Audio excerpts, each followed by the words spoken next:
So ito na mga idol, yung update ng hydraulic oil cooler tank. Binuksan ko mga boss, pinabuksan ko kasi nakailang beses akong welding, nagka-crack yung pinag-weldingan. So ayan, makikita nyo, kung dito ko sa loob titirahin, mas madali dahil buo siya.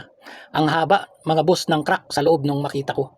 Ayan, at napag-alaman ko itong bakal na ginamit pala dito ay yung cast iron o yung tinatawag na pundido. Sa pundido mga boss, hindi pwedeng mainitan ng matagal yan, lalong-lalo na yung magbabaga. Kasi diyan nagsisimula yung crack. So ang ginawa ko, ipinasa ko yung trabaho doon sa mga welder talaga. Kasi sa acetylene welding, hindi pa pwede i-apply dito. Dahil hindi ko mapapakapit yung tanso o yung copper brass dito sa bakal na to kung hindi ito magbabaga. So doon pa lang puputok na siya.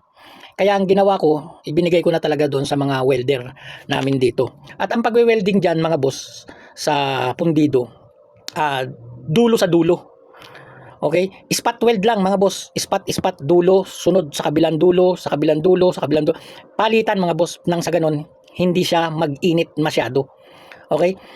So ngayon, hanggang sa matapos yan, tiyagain nyo na spot weld.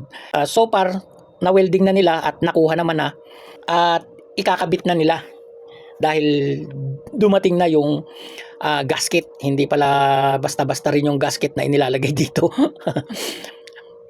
Kaya ngayon, ayan, habang hindi pa nila ikinakabit, nilinis na rin nila yung filter, yung strainer sa loob, ayan, at dinoble check ko nga. Kaya ako nagpunta kasi pinorward ko na sa kanila, sila nang bahala dyan dahil sabi ko doon sa bisor namin, hindi pwede sa acetylene gas welding. So binuksan ko lang, ipinakita ko sa kanila yung leak at nilagyan ko ng marking, sila na ang tumira. So far nakuha naman nila mga boss, ayan, i-assemble na nila. Hopefully na nakatulong ito, video kong ito sa mga makakapanood at maraming salamat mga idol. God bless.